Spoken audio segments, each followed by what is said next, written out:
Boa noite.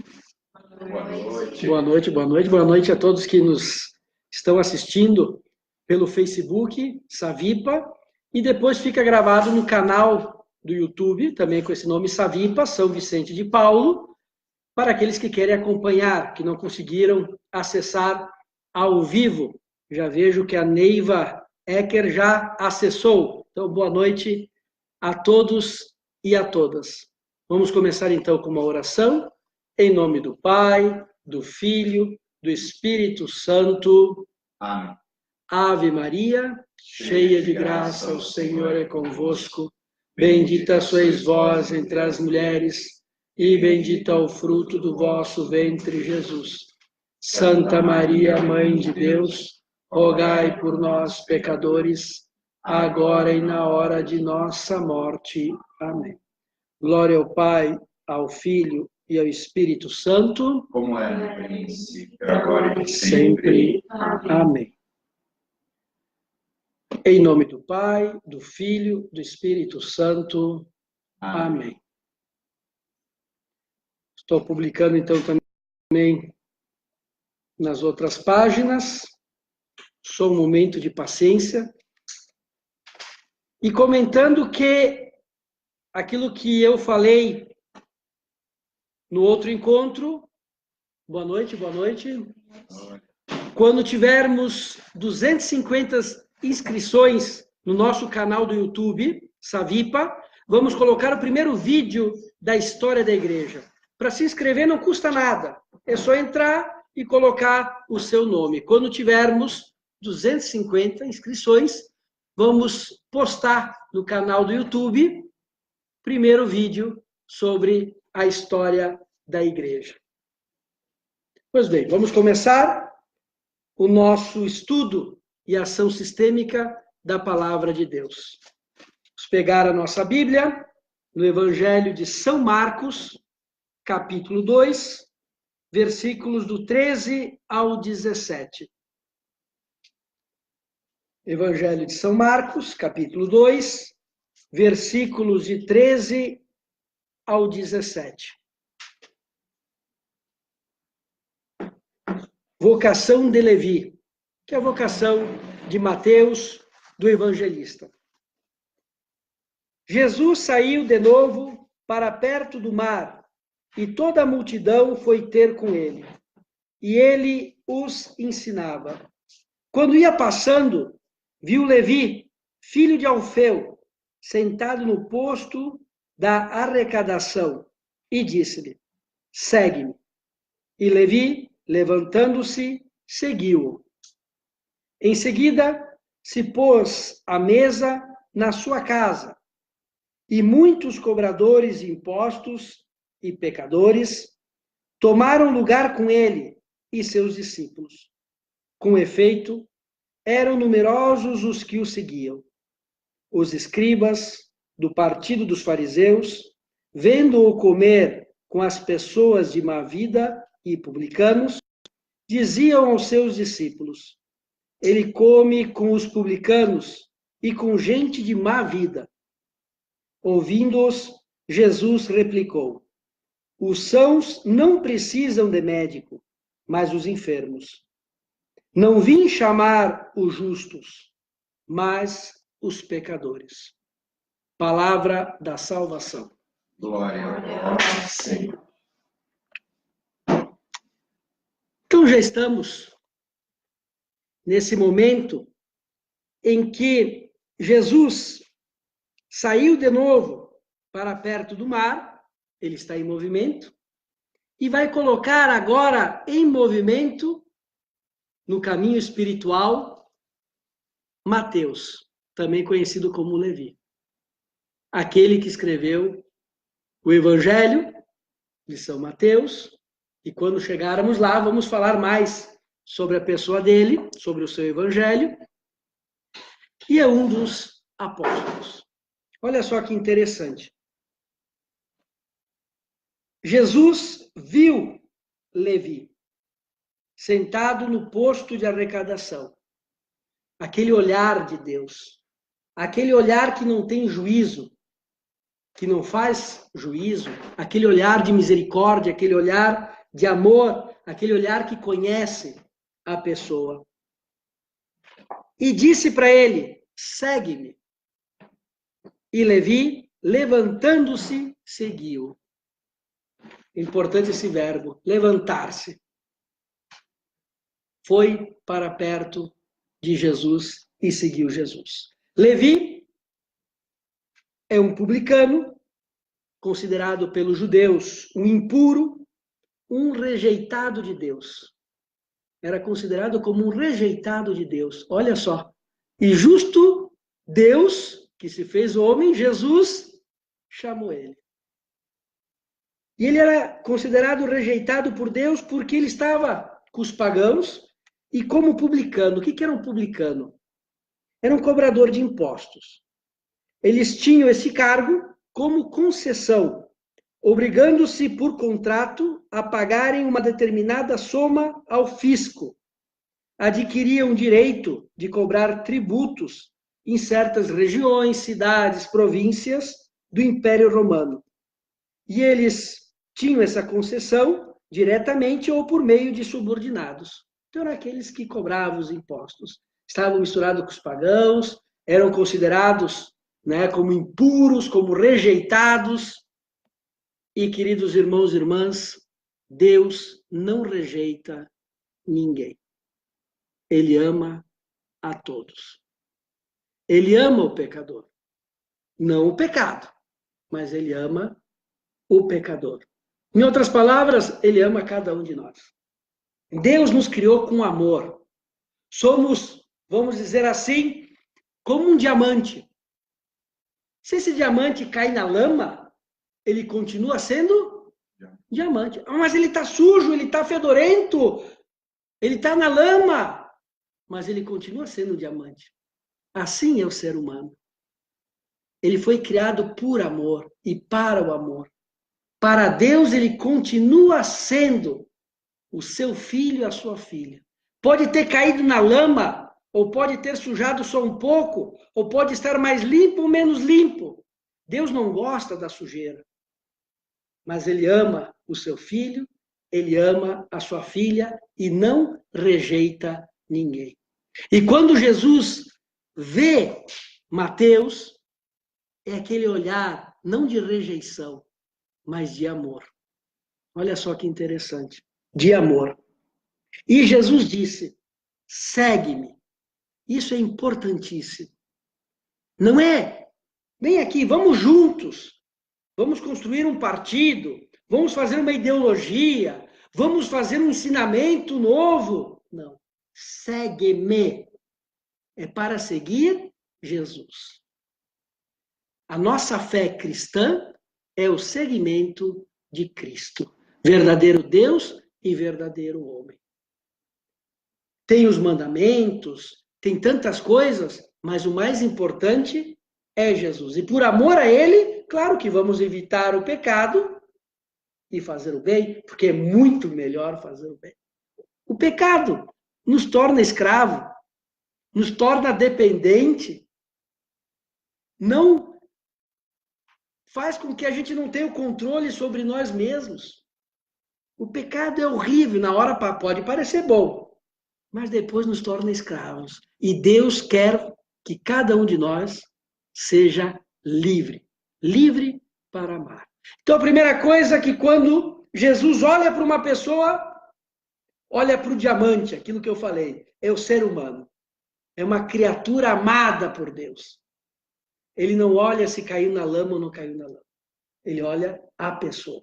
Isso é importante. E nós devemos aprender com Jesus a olhar as pessoas sem esse pré-julgamento, sem esse achar que somos melhores que os outros, mas olhar com esse amor que não rejeita ninguém. Devemos limpar os nossos olhos, pedir que Deus lave os nossos olhos e que possamos ter um novo olhar aos nossos irmãos e irmãs. E também um novo olhar sobre nós mesmos. Também é importante amar-se. Porque muita gente pode pensar, mas eu estou na lama, e os meus pecados. Não, Deus me ama por aquilo que eu sou. E a partir disso, de seguir a Jesus, compreender esse amor, como dizia São Paulo, eu amo porque ele me amou primeiro. Quando a gente experimenta esse amor, aí somos capazes de amar a Deus e aos irmãos, mas com esse novo olhar. E a nossa fé não é uma filosofia, não é uma ideologia, não é sabe lá o quê.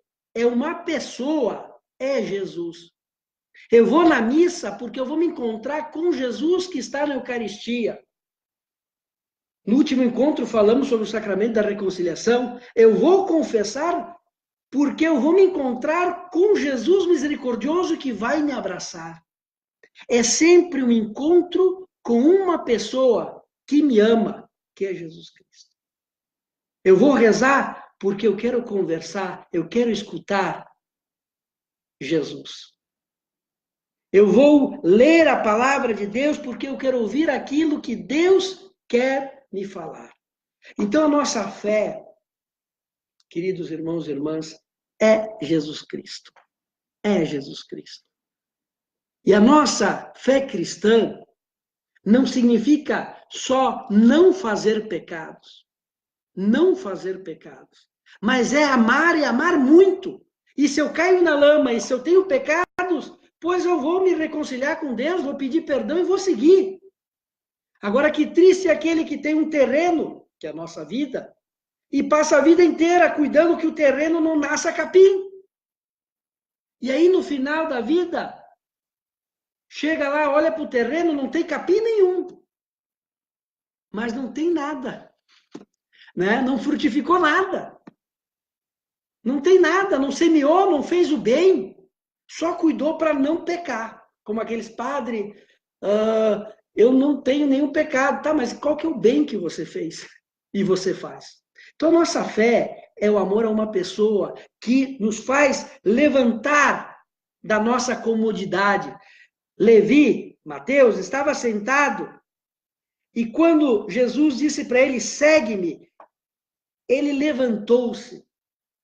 É fazer o bem, é se colocar em movimento na dinâmica da caridade, na dinâmica da fé, na dinâmica da esperança, que a gente comentou nos outros encontros e que estão disponíveis no nosso canal do YouTube Savipa, S-A-V-I-P-A, São Vicente de Paulo, Savipa.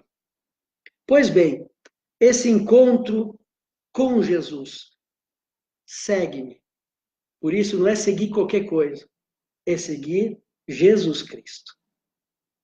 E Mateus, Levi, se deu conta disso. E depois convidou Jesus para quê? Para ir na sua casa, para conviver com ele, para fazer parte da sua vida. Então, quando Jesus passa na nossa vida e nos chama, passa na vida da Raquel e diz, segue-me.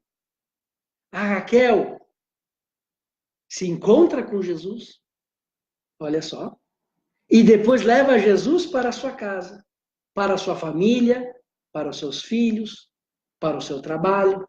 Jesus tem que participar da nossa vida. Ah, mas olha só como diziam os fariseus, Jesus estava lá à mesa, no meio de pecadores. Ah, Jesus está na minha família não é perfeita. Mas, meu Deus, não existe família perfeita. Existe a busca da perfeição também como família. A nossa família não precisa ser perfeita para Jesus participar. Olha só. A minha família não tem que ser perfeita para convidar Jesus para participar dela. É justamente com Jesus que a minha família vai alcançar a perfeição. Olha só. Eu vou contar uma coisa para vocês que eu estava preparando, certo? E eu peguei, eu me lembrei do testemunho de um santo, da família de um santo. Foi semana passada.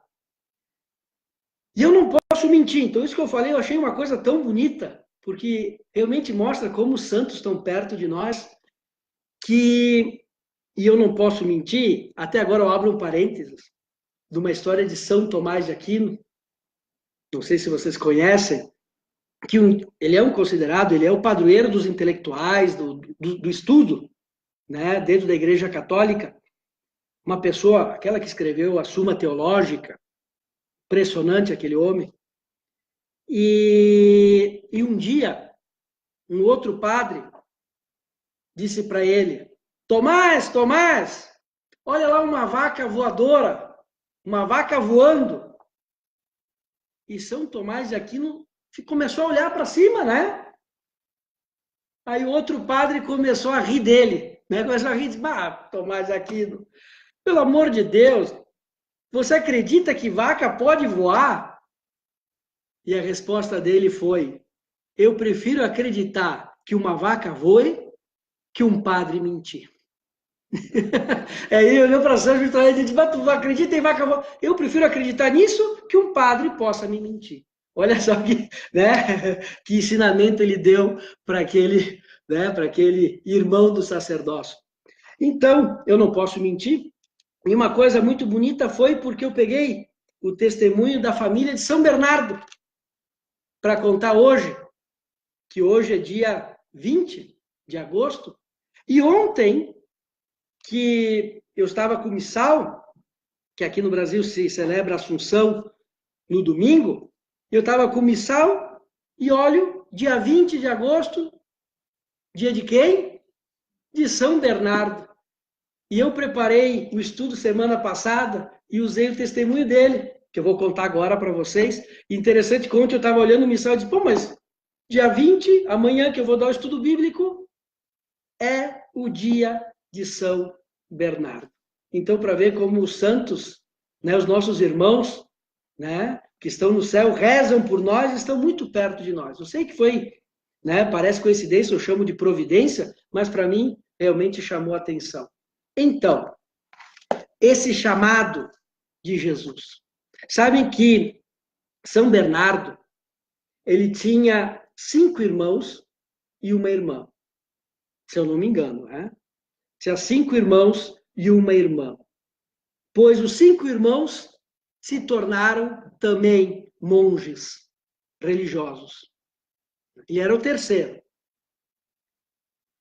Ele, com o testemunho dele, ele levou 5 irmãos, mais a irmã, que se tornou freira, mais o tio, e o pai entrou também no mosteiro com 70 anos de idade.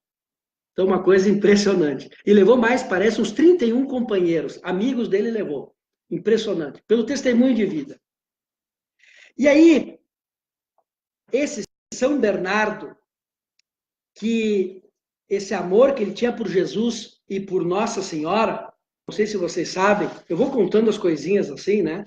Mas vocês sabem que a Salve Rainha tem aquele final, ó clemente, ó piedosa, ó doce sempre Virgem Maria. Sabem por quê? Por causa de São Bernardo. Porque um dia que estavam rezando, eu acho que foi numa missa de Natal, cantaram o Salve Regina, que é a Salve Rainha, e terminava antes. E aí terminou, todo mundo parou, e São Bernardo, que estava lá em oração, ajoelhado, continuou: ó clemente, ó piedosa, ó doce sempre Virgem Maria. Aí eles anotaram, e a Salve Rainha até hoje, então, termina com aquela frase de São Bernardo. Pois bem, Padre Diego, vai contar ou não vai contar, né, sobre a família de São Bernardo? Pois bem, eu vou contar. Então, São Bernardo, com seus irmãos, entraram no mosteiro, na vida religiosa. A mãe de São Bernardo tinha falecido, certo? Com 40 anos já, né, já tinha partido desse mundo. São Bernardo era de uma família nobre francesa. Até hoje tem o castelo da família dele. O pai dele era cavaleiro, era um nobre, tinham muitas posses.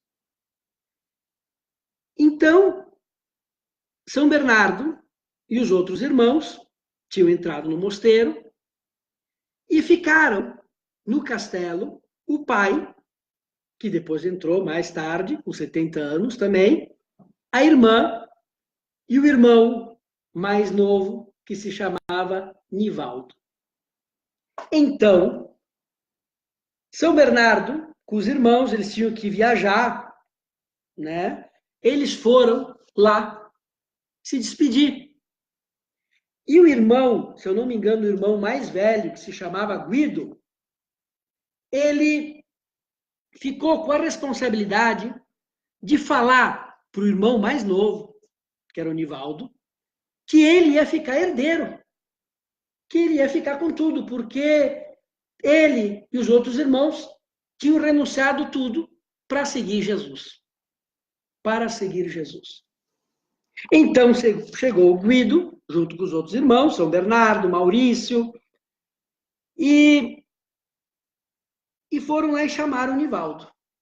Ele tinha 12 anos. Ele tinha 12 anos. Chamaram ele e falaram, estou lendo aqui no livro, está vendo, Nivaldo, esse magnífico castelo?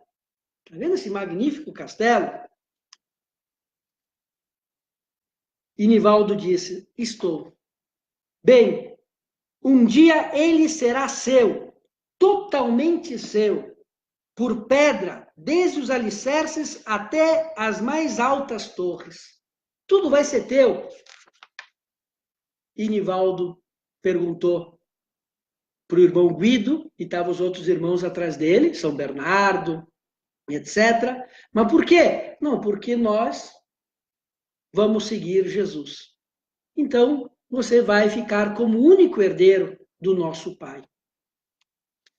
Aí ele continuou, estendeu os braços e disse para o Nivaldo, veja essas terras, tudo quanto à vista abarca, vales, colinas, bosques, tudo quanto se vê ao norte, vinhas, pomares, prados, os bichos, sabe, aquela imensidão, tudo isso vai ser teu. E o Nivaldo ficou olhando e disse, mas por quê? Porque eu e teus irmãos vamos seguir Jesus Cristo. Vamos ser monges. E continuou falando, e todas as riquezas, o sobrenome, etc, etc, vai ser teu porque Bartolomeu, André, Maurício, eu vamos se entregar para Jesus. Aí Nivaldo olhou, ficou com aquela boca, né, em forma de U e disse, ó. Né? E repetiu, castelo, hein? E os irmãos, sim, o castelo. As posses, hein? Sim, as posses. As riquezas, sim. Aí naquele momento, aquele guri com 12 anos começou a gritar desesperadamente. Não é justo, não é justo. Eles querem ficar com o céu e querem me deixar a terra. E querem que eu fique feliz. Não é justo, não é justo. E começou a correr pelo castelo. Imagine a cena desse guri gritando pelo castelo. Não é justo, não é justo. Eles querem o céu e querem me deixar a terra e querem que eu seja feliz. Não é justo, não é justo. E gritava. Não é justo. Eles querem o céu, eles querem Jesus e querem me deixar com o castelo, com a riqueza, com as posses, com o terreno. Impressionante. Conclusão da história. Nivaldo, quando alcançou a maioridade, também se tornou monge. Todos eles são santos, né? Ou beatos, ou santos da igreja. Nivaldo se tornou instrutor dos noviços. Sabe que numa congregação dos monges tem aqueles que entram, os novos, que ficam durante 1 ano, 2 anos de teste, e tem o mestre dos noviços, aquele que ajuda aqueles que entram a conhecerem Jesus, a conhecerem um pouco mais sobre a espiritualidade, pois ele se tornou um grande mestre de noviços. Olha só que impressionante. Depois a irmã se tornou freira, né? E o pai, com 70 anos, entrou também no mosteiro. E por que padre contou isso? Justamente esse Jesus que passa e diz, segue-me, a mim. E a pessoa tem esse encontro maravilhoso com Deus. Esse renunciar às coisas do mundo. Depois, mais adiante, eu vou falar que as coisas do mundo são importantes. Mas quando você coloca numa balança Deus e as coisas do mundo, o Criador e o criado, não tem comparação. Não tem nenhuma comparação. Então, esse seguir Jesus não é perder, é ganhar. É ganhar. E não é lugar para perdedores ou para pessoas frustradas. Claro que agora eu estou falando de uma consagração total a Deus. Então, também quem está assistindo e se sente chamado por Deus, peça orientação. Não é a única vocação, porque todas as vocações são maravilhosas. E todas elas, o matrimônio, a vida consagrada, a vida como solteiro, né, se dedica à comunidade, etc., todas elas são maravilhosas. E todas elas são para seguir Jesus. Todas elas. Mas também eu posso ser um padre que não está seguindo Jesus, eu posso ser, né, uma esposa que não segue Jesus, eu posso ser um marido, etc, etc. Então, seguir Jesus na nossa vocação. Claro que aqui eu estou comentando para mostrar como que perto de Deus, quando Deus passa na vida e chama e escolhe, não tem comparação. Não tem comparação. E não é para frustrado, né? Eu não consegui isso, então aquilo. Eu me lembro, vou contar agora, de um amigo meu, que ele era meu colega em Salamanca, lá na Espanha. Estávamos estudando humanidades clássicas, e ele me contou. Eu achei assim, né, engraçado, mas ao mesmo tempo me ficou marcado.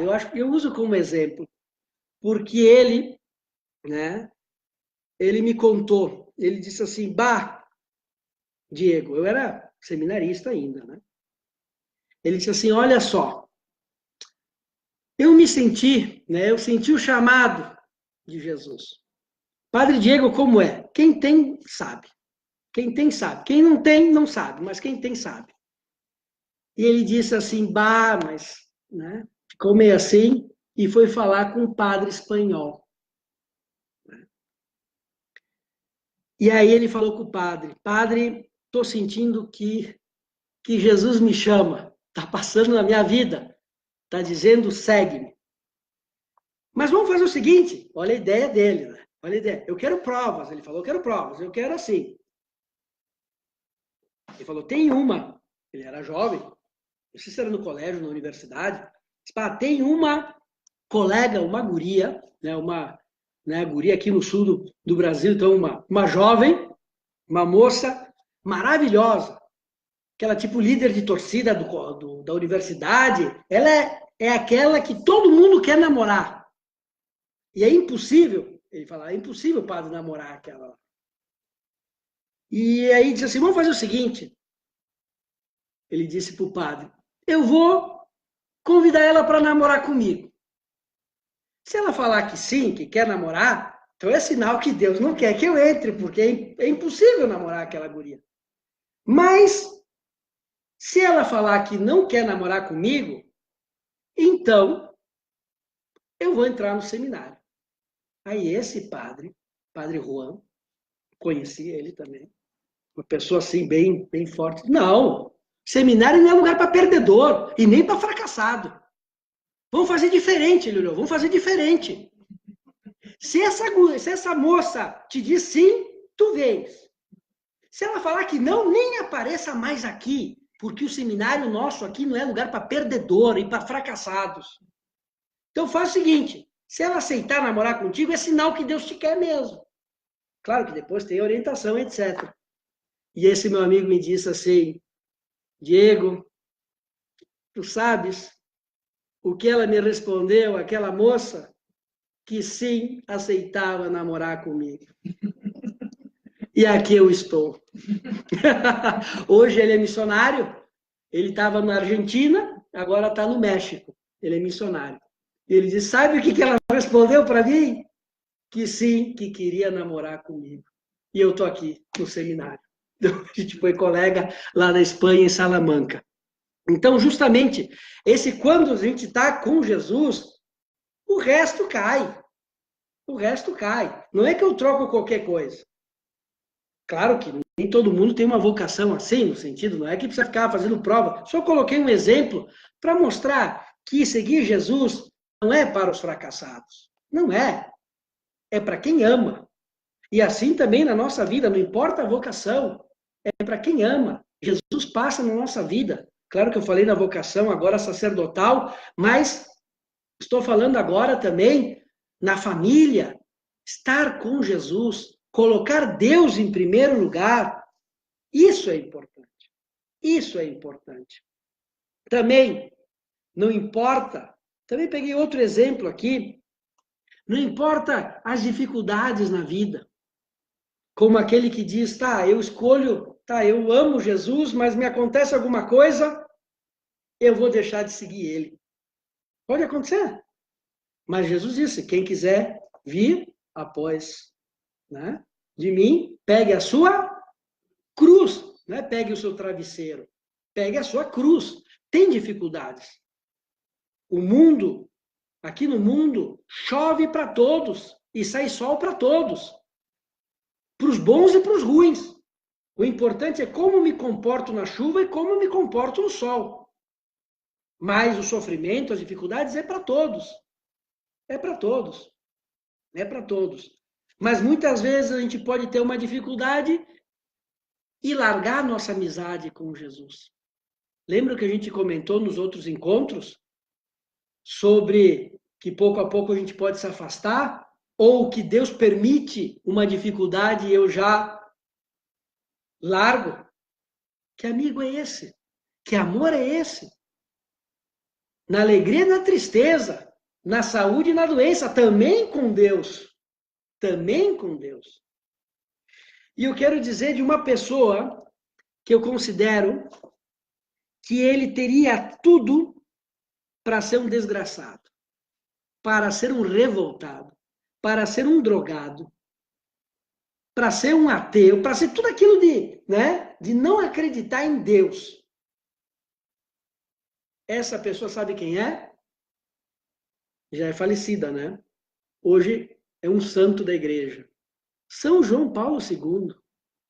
São João Paulo II, ele teve todas as desculpas, se ele quisesse, para ser uma pessoa revoltada. Olha só que interessante. Sua mãe faleceu com 45 anos. Ele tinha 8 anos, 8 ou 9 anos, quando a mãe dele faleceu. Tá? Seu irmão mais velho, que era médico, morreu quando ele tinha 12 anos. E conta que ele adorava esse irmão. Morreu quando ele tinha 12 anos. A sua irmã, Olga, morreu antes dele nascer. Ele nem conheceu essa irmã. Olha só. E seu pai morreu quando ele era jovem. E tem uma frase dele, que ele mesmo, eu vou citar agora a frase dele, que ele disse assim: aos 20 anos eu já tinha perdido todos os que eu amava. Olha só. Eu já tinha perdido todos os que eu amava. Depois ele sofreu o comunismo, o nazismo, o comunismo. Teve que quebrar pedra, teve que ser ordenado escondido. Olha, um homem que sofreu. E ele foi uma pessoa revoltada? Não. Ele foi um amigo de Jesus Cristo? Foi. Ele tinha esse olhar como de Jesus, misericordioso? Ele entendia as pessoas que sofriam e que sofrem? Compreendia, porque ele também sofreu. Mas o sofrimento não afastou ele de Deus. Fez compreender o sofrimento dos outros nesse mundo. Mais adiante eu vou falar sobre o sofrimento, sobre o mistério do sofrimento. Porque o nosso curso continua, não adianta agora, né, no momento querer falar de tudo. Mas seguir Jesus na alegria e na tristeza, na doença e na saúde, na riqueza e na pobreza, eu não vou abandonar o meu amor, que é Jesus. Não vou abandoná-lo. Mateus não abandonou. Conta a tradição que morreu até mártir. Deu a vida por Jesus. Olha só. Deu a vida por Jesus. Jesus, aquele Jesus que um dia passou na vida dele. E ele não estava nem rezando. Não estava nem meditando. Ele estava sentado cobrando impostos. Ele estava trabalhando.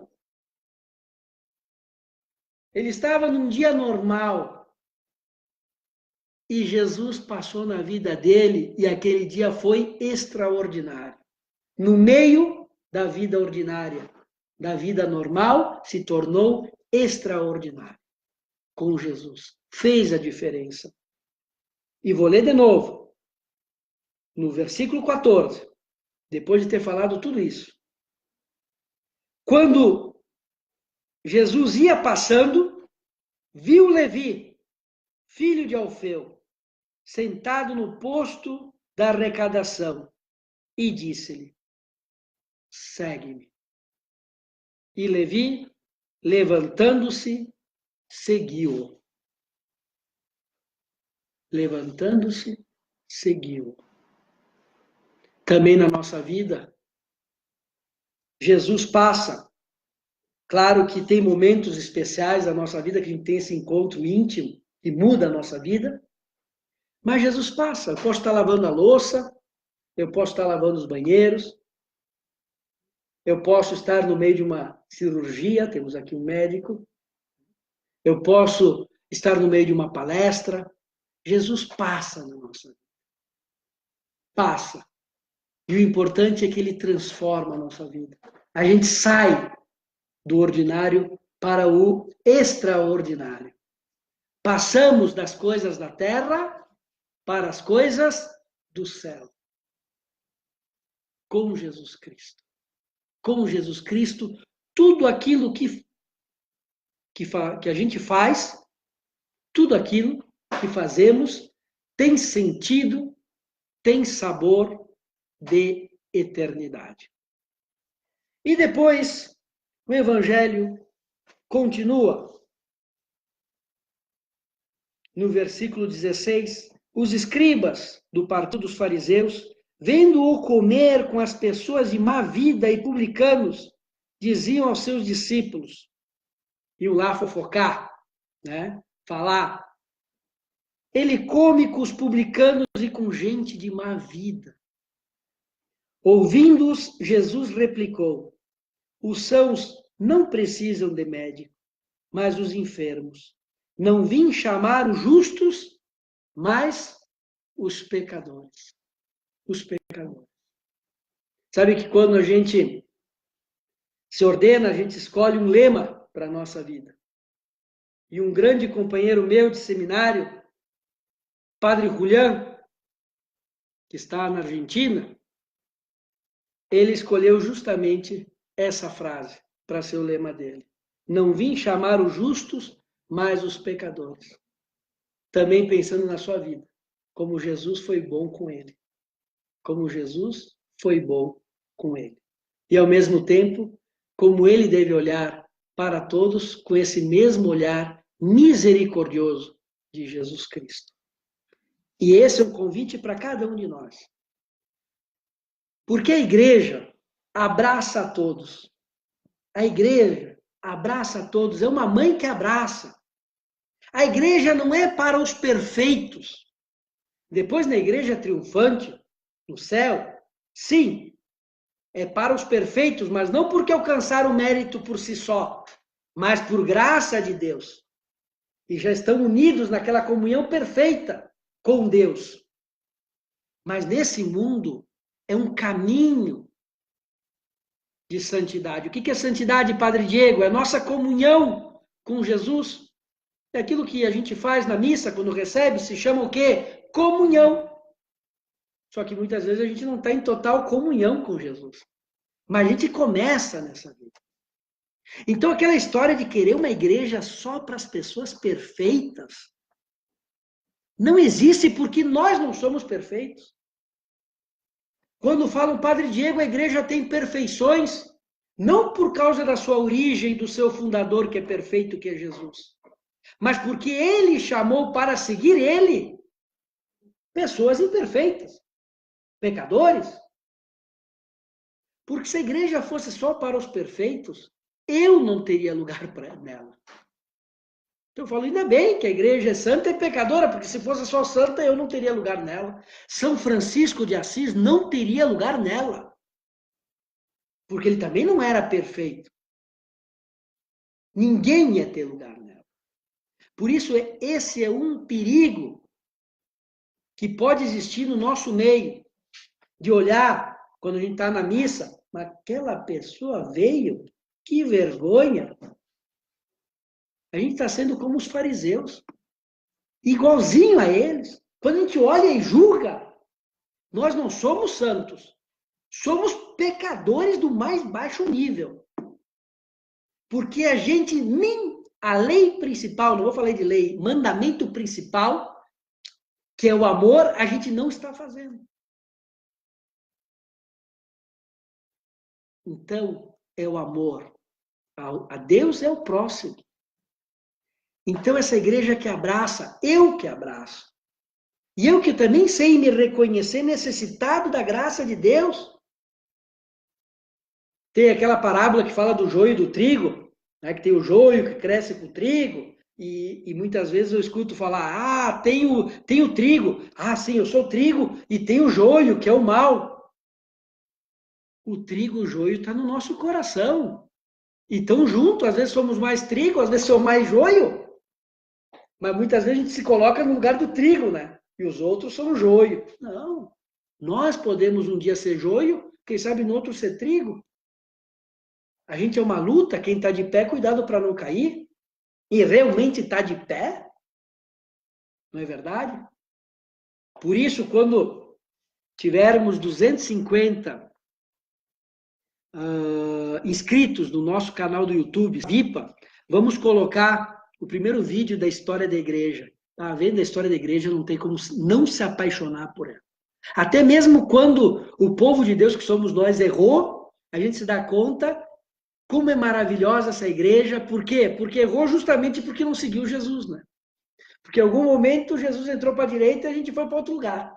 Né? Ou entrou para a esquerda, ele foi para a direita, ou entrou para a direita e foi para a esquerda. Mas não porque a gente estava seguindo fielmente Jesus Cristo. Mas por que eu digo isso? Porque a gente vai olhar, durante a história da igreja, como esse erro aconteceu em alguns momentos. Em alguns momentos.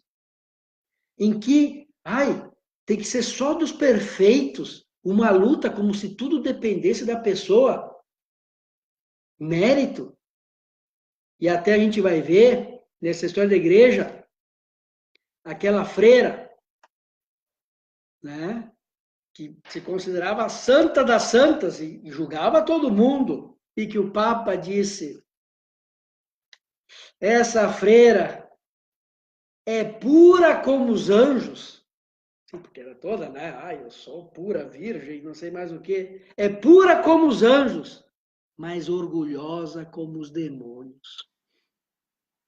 Esse orgulho, esse maldito orgulho, que faz com que a gente se compare com os outros. Esse maldito orgulho, que é o pecado original. Quando o demônio disse, na figura da serpente, vocês serão como deuses. Esse querer ser como deuses, esse querer ser mais que os outros. E depois daí vem os outros pecados. Vem os outros pecados. Cuidado que o demônio, ele não pode pecar na carne. Eu não sei se isso vocês vão, né? Eu não quero complicar. Mas o demônio é espírito, sim ou não? Sim ou não? Ele não tem pecado de carne, de luxúria, etc. Ele não tem. Mas ele tem um pecado que é o pior de todos, que é orgulho. Que é orgulho. A luxúria, a ira, é tudo consequência do orgulho. O nosso corpo é levado pela essa maldição, se a gente não se cuida. Né? Falo maldição no sentido que é uma coisa horrível. O pecado. Isso a gente vai ver pela história da igreja, por isso que eu falava, como acontece hoje em dia.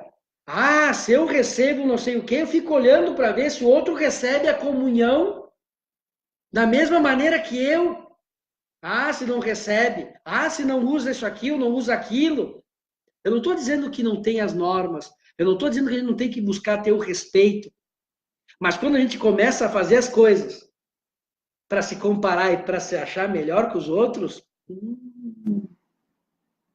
e podemos, como já uma vez me disse um padre, e eu me dei conta, e ele me disse, Diego, olha que a gente pode buscar a santidade por orgulho.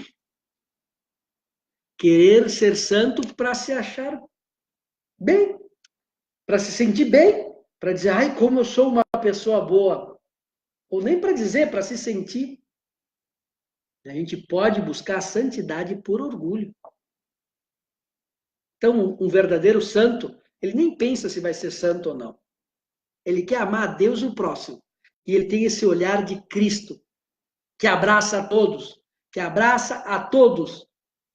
E por isso ele chega a ser santo, porque santo não é um título, santo é a comunhão com Jesus. É seguir Jesus. E vou terminar com uma frase de São Bernardo, já que hoje é dia de São Bernardo. Ele dizia assim, não adianta seguir Jesus se não podemos alcançá-lo. Vou repetir. Não adianta seguir Jesus se não podemos alcançá-lo. O que significa esse alcançá-lo? É se unir com ele, é estar com ele.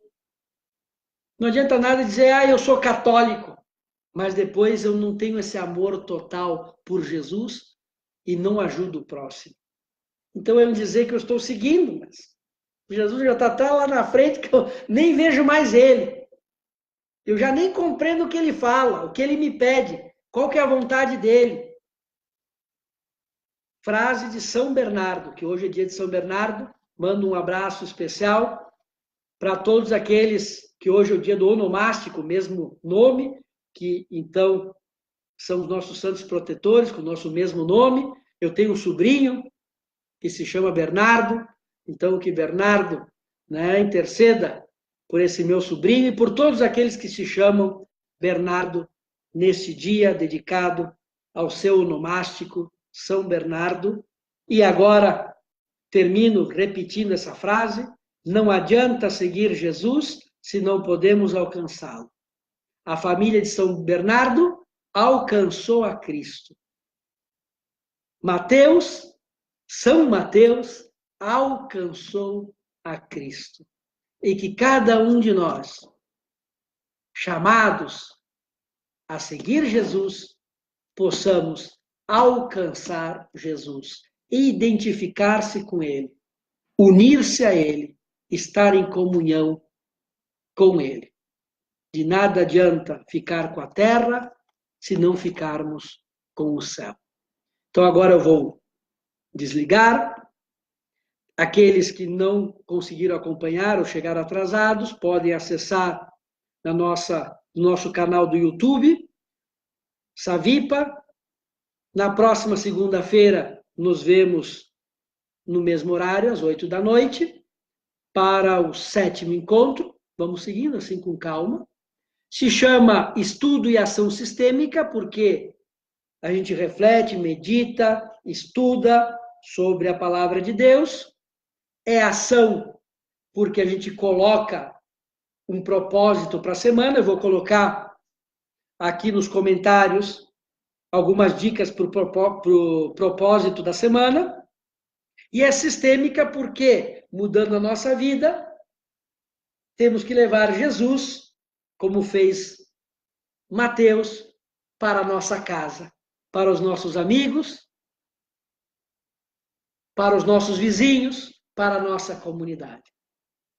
Mas começando por nós. Começando por nós. Que assim seja. Então eu vou dar a bênção.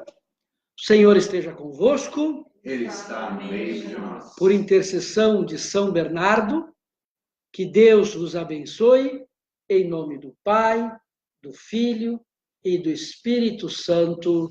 Amém. Fiquem com Deus.